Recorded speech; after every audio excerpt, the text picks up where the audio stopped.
Tonight, Edo State is our focus as we conduct another post-mortem of the Edo State Governorship election. And my guest tonight is Philip Shaibu, the reinstated Edo State Deputy Governor. Welcome to the program, everyone. Stay with us. I'll be right back.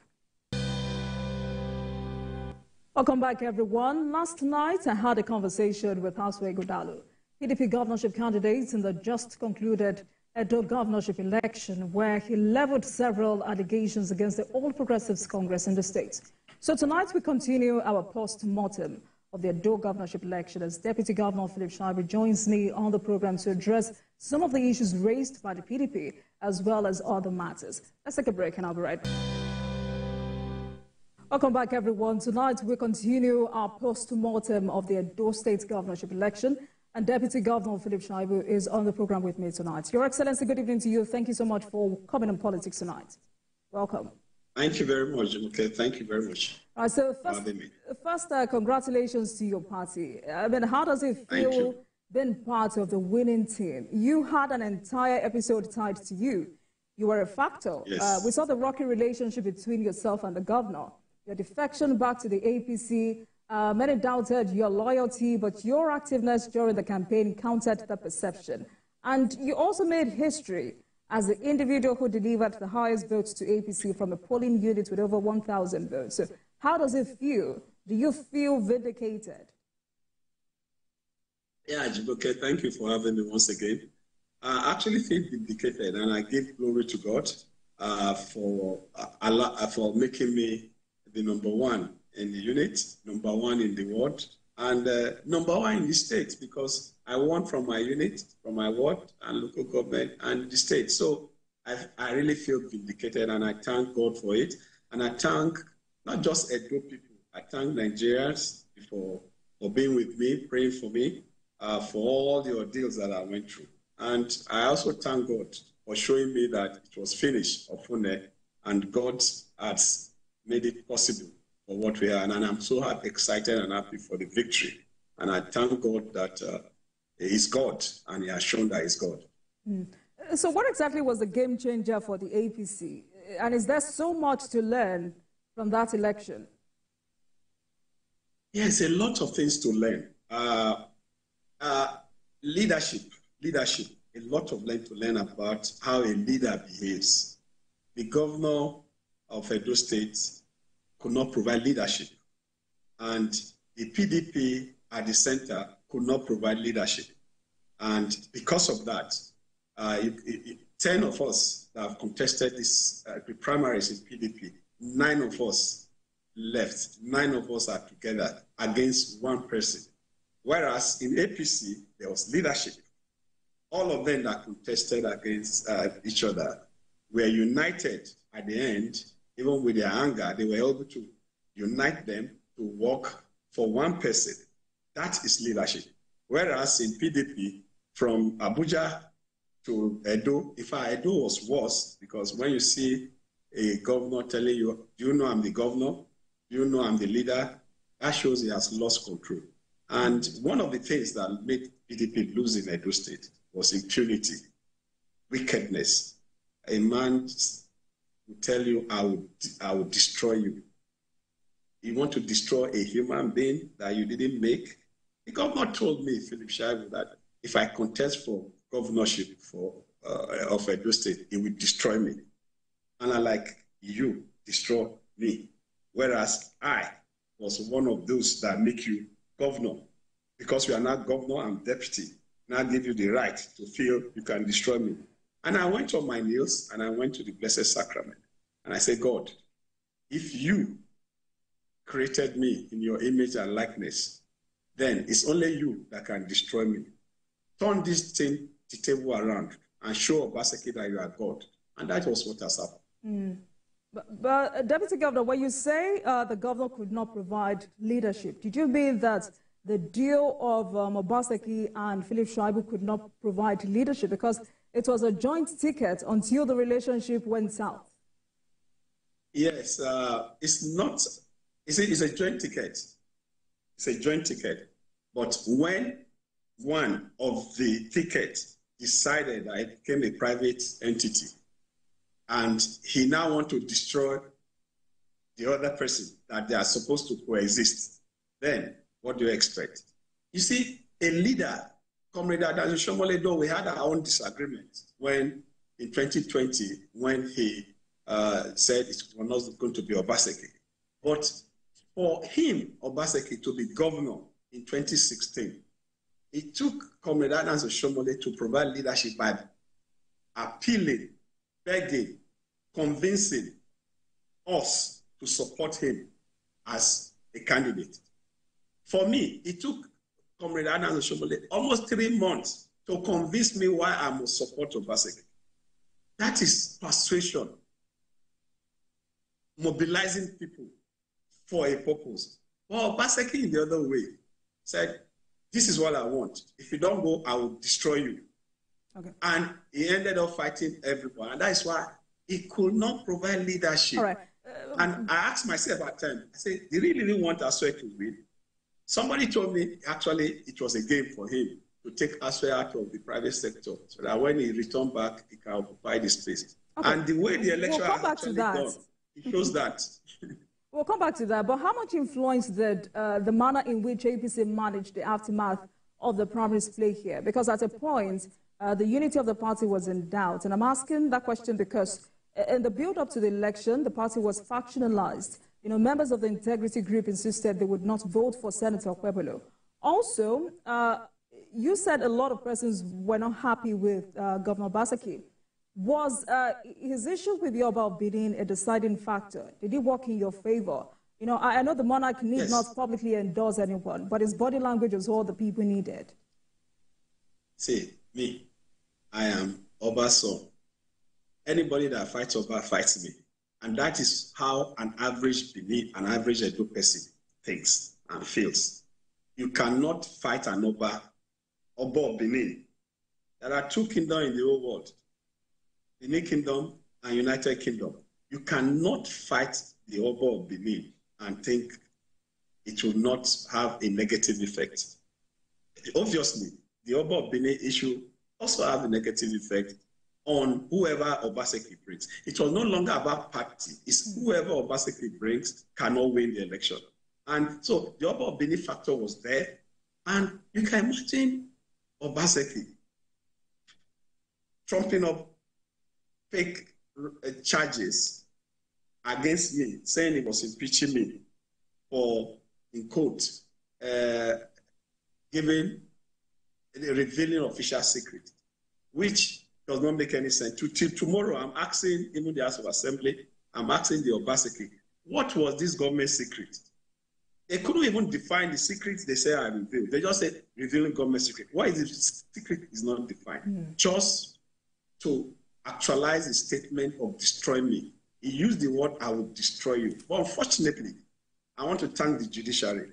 I have cause to thank the judiciary, but they don't have cause to even praise judiciary or make any positive statement about judiciary. You know why? Because they don't believe in judiciary. They don't. The governor of Edo State, the godfather of Asue Ogundalo, does not obey court orders, does not obey court judgment. There are many lands that he took from people, and court has reinstated those lands. He refused to obey court. Because I know that Asue Ogundalo told me yesterday, Deputy Governor, because I know Asue Ogundalo told me yesterday that he has absolute confidence in the judiciary. My sister, all these are games. Hello? I can hear you. Please go on. Yeah, my sister, all these are games. Okay. You know, they know their supporters and politics is fluid. Many of them are already living. Most of them are living. They are calling me. If I can turn this camera, if you look at my backyard now, it's full of many of the PDP people that want to leave. Some of them are on the fence, they want to leave. So the statement he made is just to keep their people together. He knows that he cannot win in the court. My sister Jumoke, when I heard his voice, when I heard him lamenting that they cheated him, they rigged, and he said the Esako area, the votes, I forwarded my units collation. I forwarded my units, the counting of my units, and the video of when they were counting my votes in my unit, the video, everything, because most of your cameramen, my unit was a flashpoint. So a lot of your media people were there 80% of the day. So they videoed my unit. So I had the video. I forwarded the video to Aswe Ighodalo. I forwarded the video when the voting was on, when they started counting, when they announced it, I forwarded it to Ighodalo that stop ranting. This is actual thing that happened. I forwarded it to Ighodalo. I forwarded it to the governor. So it's to show them, and the result, I forwarded it to them to tell them to stop talking. He's talking about being confident in judiciary. Judiciary, they don't believe in. He doesn't believe in judiciary. And as I said, he has spent 40 years as a lawyer. Has he ever gone to court? As a 40 years experience without going to court. So it's all game. You see, this is what they did in the private sector that's creating problem for Nigeria now. Everybody blame government. Tinubu is there. That is that. Let me tell you, when you have Aswe and Obaseki in the private sector, I can tell you that it will be difficult to even change the narrative, because the private sector is supposed to be driver of our economy with government good policies. But when you have people like that when they tell you 10 things, 9 are all false, then how will the economy change? So the attention now should not just be on government. The attention should be how much of their expertise have they contributed to changing the economy of Nigeria? Because when I worked with Obaseki for 7 years, and I saw the gap, and I was telling myself, I said, if Oshomole have known that this is the gap that this man had, there's no way he will have presented it to us in 2016. Because Oshomole was confident that he was coming to change the economy of the day, because, in quote, he has 32 years working experience, which I believe in also then. But when I worked with him, I saw the gaps. Jumoke, when I left House of Rep to the Deputy Governor, I didn't have one gray hair. Working with Obaseki, see my head now, they're all gray, because I was filling in the gap. Obaseki lacked public sector administration sense. Obaseki lacks human relation. And Obaseki does not have empathy. He is wicked. So when you have people like that in a system called private sector, every advice that they will give to those in government, expect that they will be negative. It's all about their pockets. So that, and unfortunately, Aswe was in the sovereign wealth fund, I was told. How can an Aswe advise Buhari, and the advice will yield to the development of our economy? So I think when we talk about government now, we also need to look inward, look into the players in the private sector to see what is their contribution to our economy. Because the Aswe and the Obaseki of our time, if they will have enough of them if we have much of them in the private sector, I beg, there will be a problem in our economy going forward. So we need to start filtering them out, so that when we have a government policy that is towards developing our area, the private sector will follow it through. Because let me tell you, Jumoke, government have no business in business, but government have business in enabling environment. So, but when you have good players in the economy, in the private sector to drive our economy, then all these actions we are talking about will be a thing of the past. It's because we have the likes of Aswa and Obaseki in the private sector, we are still having this problem. All right. I listen to the World Bank. I listen to the World Bank man telling us that it will take us 15 years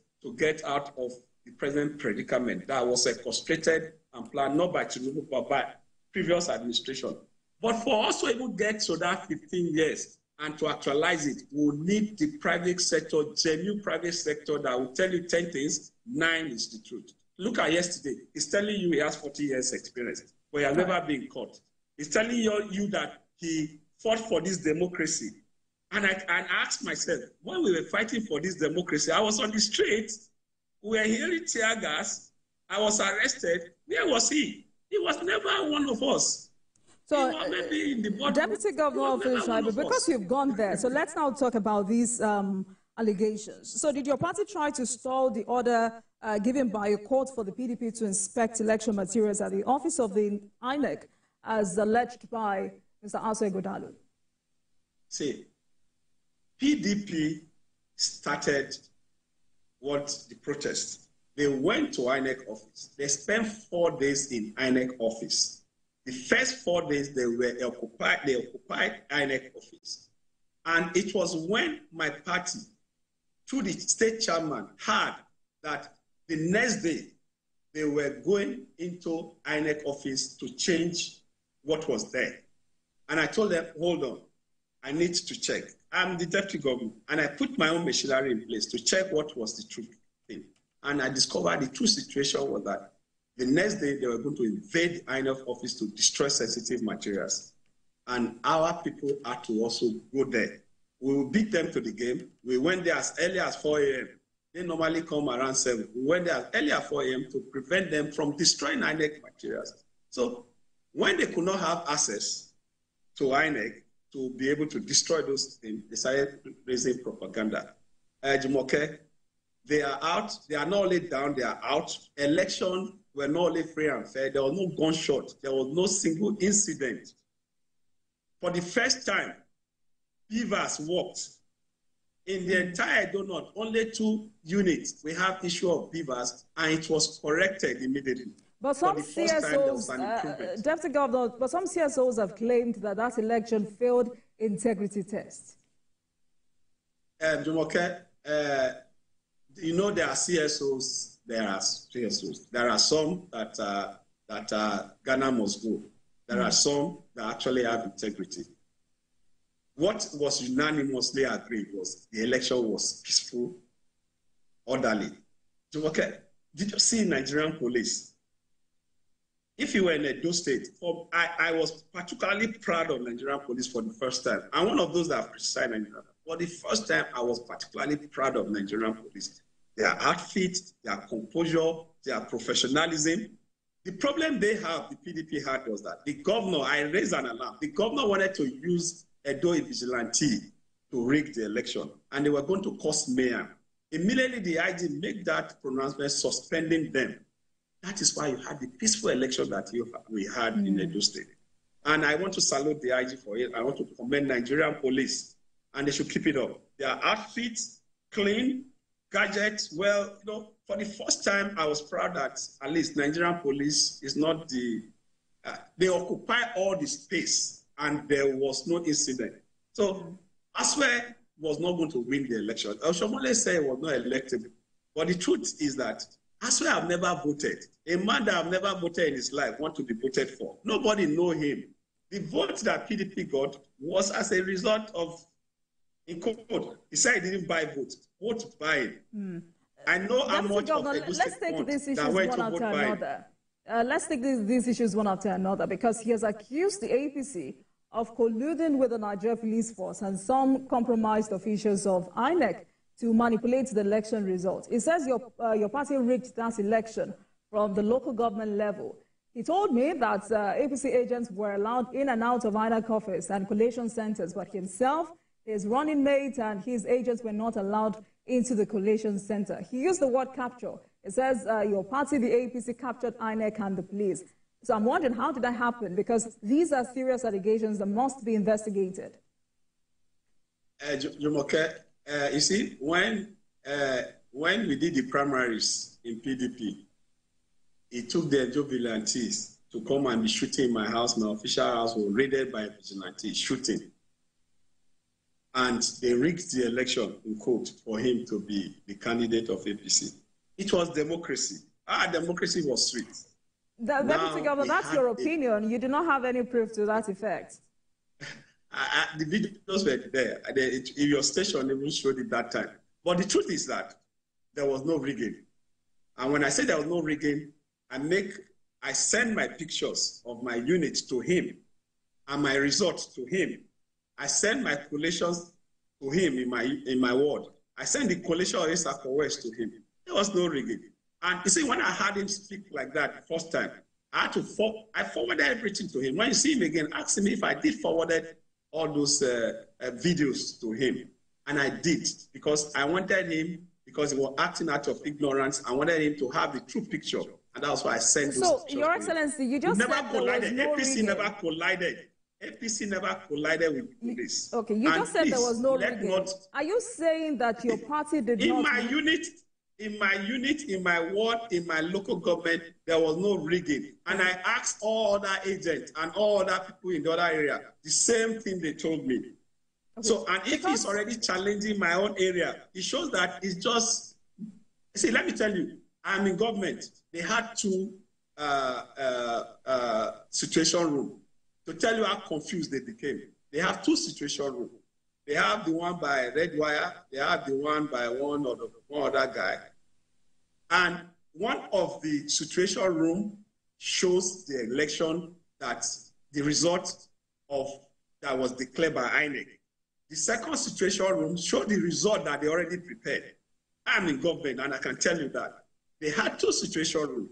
One shows INEC, the other one shows the other. They had one guy, I won't disclose his name on air, that promised them was going to hack into INEC IREP.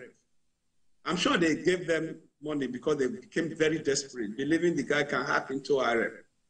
And before the result were declared, we're seeing 2020 election in various platforms. And that was the result that was in the second situation room. All right, Deputy Governor, you just said there was no rigging in your polling unit, but you cannot vouch for... And what? But you cannot vouch for I can vouch. Local governments. You cannot vouch for other wards, other local governments. And I'm saying this because... I can vouch because we had a meeting and the same thing that happened in my area was confirmed. But I must speak authoritatively about where I come from. You know, you've said on different platforms that... you made Obaseki governor. You said it tonight, that you made Obaseki governor. Yeah. You said he was never a politician and that he's a packaged governor. Could this be the reason Asue Godalo is insisting that the election was rigged because he's aware of the inside workings of how you all package yourselves to Sadebe House? Is that the magic you all perform? Jumoke, Obaseki was packaged. But unfortunately, the way Oshomole make us to package Obaseki. Obaseki didn't have the skill to package Aswe the same way. So it became a contraband.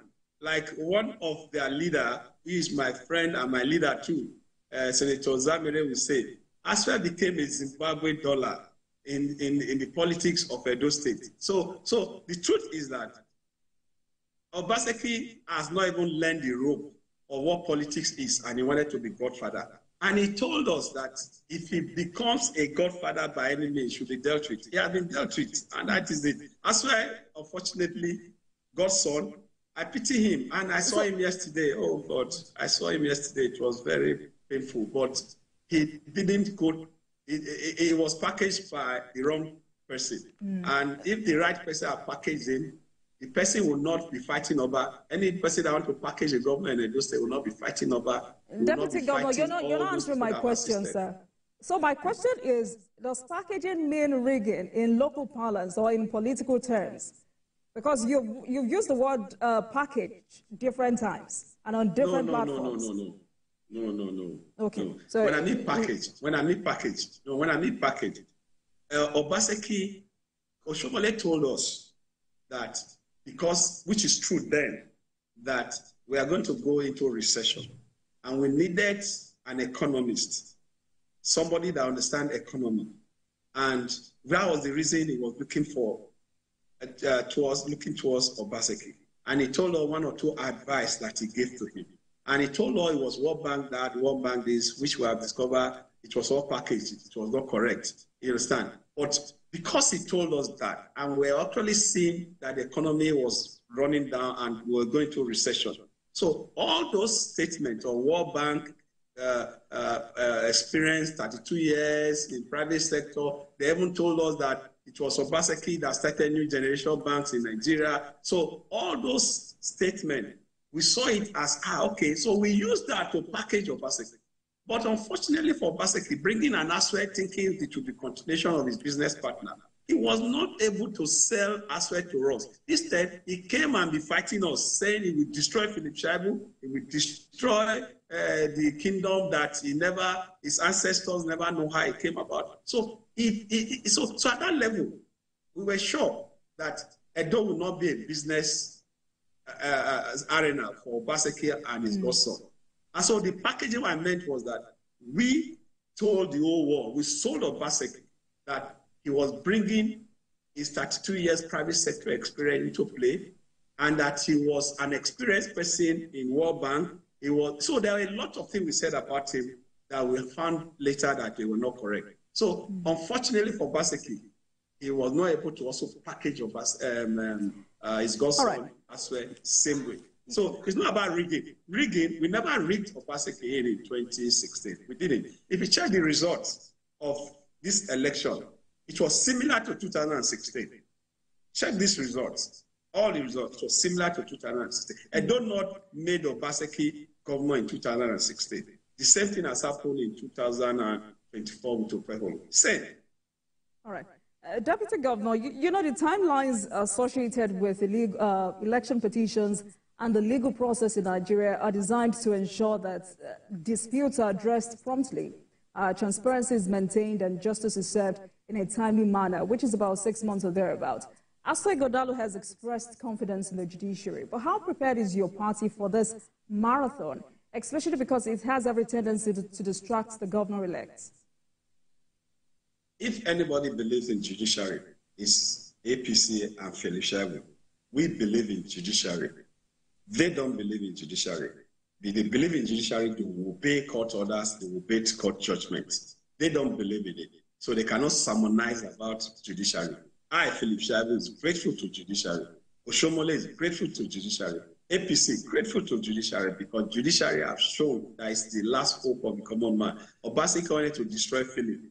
Within 2 months and 10 days, the justice system overturned Obaseki's evil act and reinstated me as deputy governor. That's never happened. So if anybody will praise the judiciary, it is we that will praise the judiciary, not them that will not obey judiciary. Somebody that do not obey court order, how can he be praising judiciary?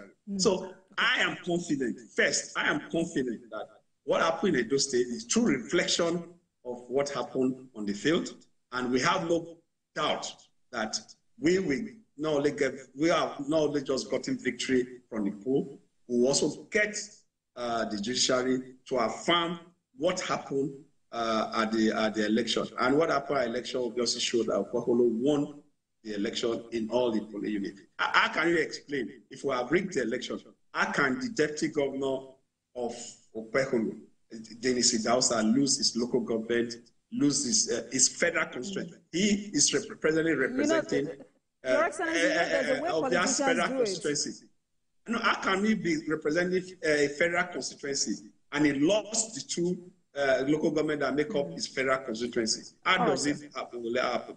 There's no way we'll have lost his local government, but it shows that there was transparency and there was the election was not only fair but was credible.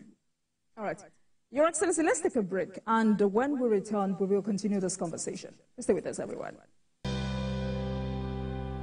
Welcome back to Politics Tonight, everyone. Thank you so much for staying with us. Edo State Deputy Governor Philip Shaibu is still on the program with us as we analyze the just concluded Edo governorship election and as he addresses some of the allegations raised against his party. Your Excellency, thank you so much for staying with us on the program. Thank you for having me. Thank you. You have established tonight that your party did not rig that election. But who bought more votes? Your party, the PDP, or the Labour Party? Or let me rephrase that question, because Mr. Ighodalo says his party did not engage in vote buying. Rather, it was your party that bought votes. Meanwhile, Olumide Akwata says the APC and the PDP bought votes. So how much did your party pay each voter in return for their votes? Jumoke, yeah, I swear lied again. Yeah, you know, I told the world that we had 10 meetings when we were voting PDP before the primaries. And out of that 10 meetings, 9 were all lies, I discovered. Even the one I thought was true, later I discovered that half of it were all lies. 9.5 of the 10 meetings, lies. So he has lied again that he didn't buy votes. I sent him, maybe I will have forwarded the same thing to you, and your crew were there. I don't buy votes in my area, and because I am grassrooted. I take care of my people. I'm there anytime they need me. So when election comes, they want to pay back. They want to do wherever I move, that's where they move to. So perhaps your party bought the votes before the election day. No, instead, they did. They were, before the election, they were taking names of people, collecting their bank accounts. So they transferred money to them.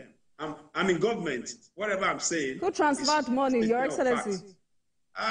They transferred those money through, I won't call their names, but it was coordinated from the office of the then SSG, So you're talking about the PDP now? Oh, I didn't want to call name. You are making me call name now. No, you have to call name. This is a live PDP program. Are you saying the PDP? Because I was going to ask you, you accused Governor Obaseki of bringing 75 million naira to your ward with intention to buy the votes of the electorate. Do you have proof? Yes, that was the first tranche. Yes, that was the first tranche. Okay, there was a second time.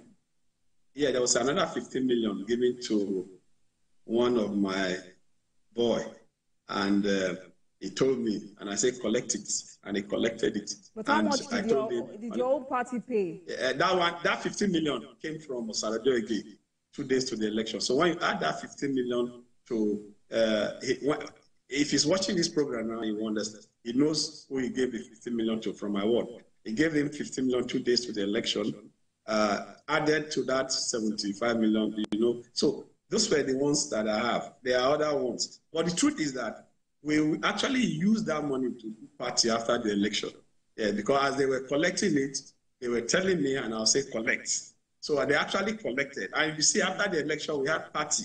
And those money, but Your Excellency, let me come in here. When you asked your boys to collect that money, yeah, do you know that you're aiding and abetting vote trading? No. We said in 2006, when we were rescuing Edo State, when one came to rescue Edo State, we said that when they bring money, collect it, it's your money, and vote them out. So when Obaseki started using the money again, I told them it's their money, collect it and vote them out. And they collected the money and voted them out. When somebody gives you money to do something and do it, that is when there's an issue. Before the election, I knew they were going to spend money. And I told them, if you tell Nigerians that the way their hunger is in the land, if you tell them not to take, they will take and now go and do. So when I knew that Obaseki was going to spend money, I said, if they bring money, collect it, but vote them out. So when I told them that, that's why I'm able to get facts that they actually brought money. And when they brought it, collect and vote them out. And we collected and voted them out. Okay. You've talked about the PDP, but your own party, because Olubide Akpata attested to the fact that both parties bought votes. So how much did your party pay the voters? How many bags of rice did you give them? How many kegs of groundnut oil did you give them ahead of the election or during the election? No, I was able to give rice. I gave rice that were palliative. We gave rice that were palliative before election. When federal government sent rice to us, Obaseki hid them. We later got rice from our senators, our House of Rep, and I also bought some, which we gave as palliative before election. So it was an election day, there was nothing. But we gave palliative to ease the burden of our people.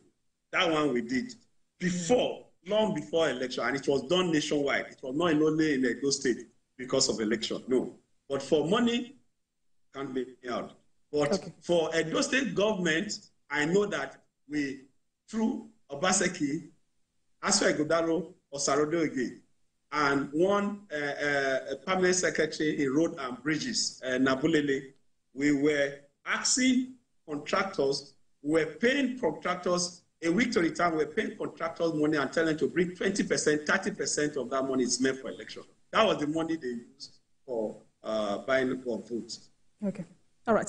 So if Aswa is saying, and Aswa also, it's statement of fact. The local government council, my own local government, I know how much they took from the local government directly. Before they will pay the money to, they'll pay them, they'll say, pay to social account. But the last allocation, they deducted from source for the purpose of election in the name of security.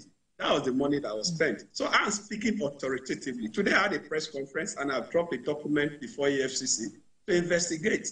So I'm not making statement, allegation to just demonize anybody. No, this is a statement of facts. So when I was speaking yesterday, and like you that collected money from contractors to do election, and you are saying you didn't buy votes? No, they did.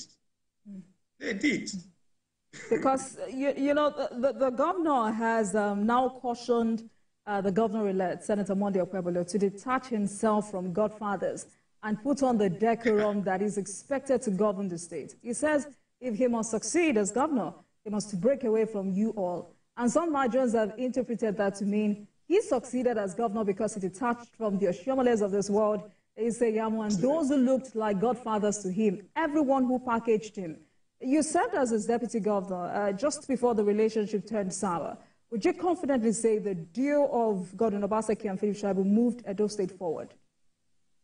In some sectors, we're able to deal with certain things. Like in the revenue area, we're able to deal with the revenue issue and raise our revenue.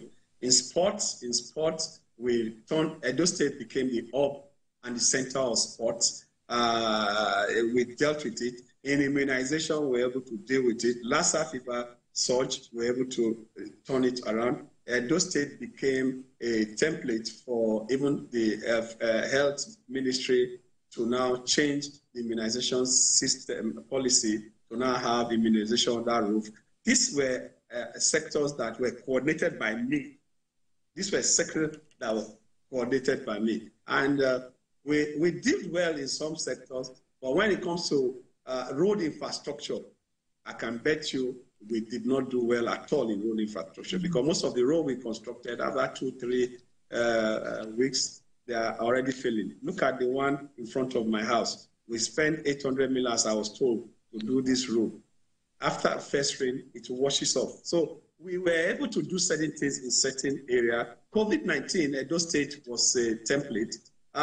Edo Best were able to deal with Edo Best before politics entered and destroyed Edo Best. So COVID-19, Edo was also a reference point. So it's not all bad because of politics. But I can convince you and tell you that when it comes to human management in Edo State, Governor Obaseki failed.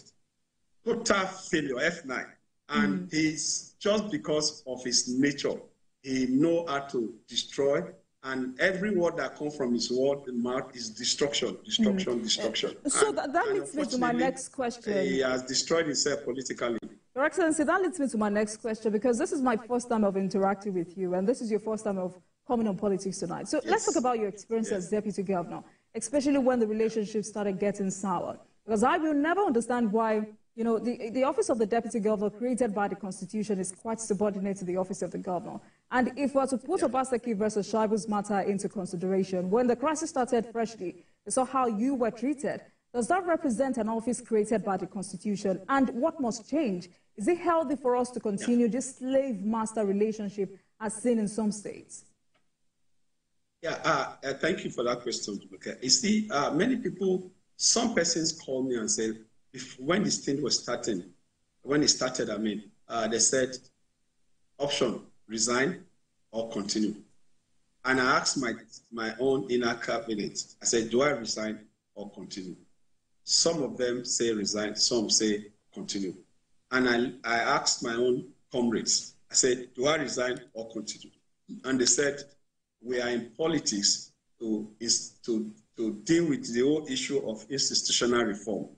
And if we must do that, the office of the governor is an institution. The office of the deputy governor is an institution.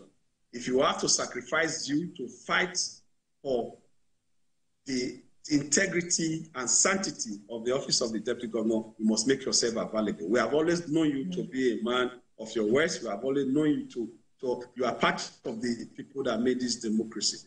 And that was why I didn't resign, and I was ready to face it head on. In going forward, Jumoke, I propose that the office of the governor remain respected, the office of the deputy governor remain respected, but there must be an amendment to the office of the deputy governor. There must be an amendment. The office of the deputy governor must not be subservient to the extent where his security aids, his office, his security votes, certain things must be taken away. Your Excellency, because of from time, the office of the governor. because of we're out of time, but in 30 seconds, your tenure expires anytime soon. Any regrets, and what do you think you may have done better? In 30 seconds, sir. Yes, I have no regret. I'm so happy and excited to have had an experience in the executive arm. I never thought of going into the executive arm. My experience, what I wanted in life was to be in the legislative arm where I can represent the people. But my coming into the executive have actually exposed me and given me more experience. And I'm happy. Even the challenges that I went through were all part of experience for me. And I'm happy about that. All right. Deputy Governor Philip Shaibu, thank you so much for joining us on Politics Tonight, and I look forward to more conversations with you. Thank you so much. Thank you for having me. Have a great weekend. Thank you. Thank you. And thank you so much for watching, everyone. That marks the end of today's episode of Politics Tonight. Get in touch with us on our social media handles, Facebook, Instagram, and X at TVC News NG and at Olajumoke KW using the hashtag Politics Tonight. We're also on YouTube at youtube.com.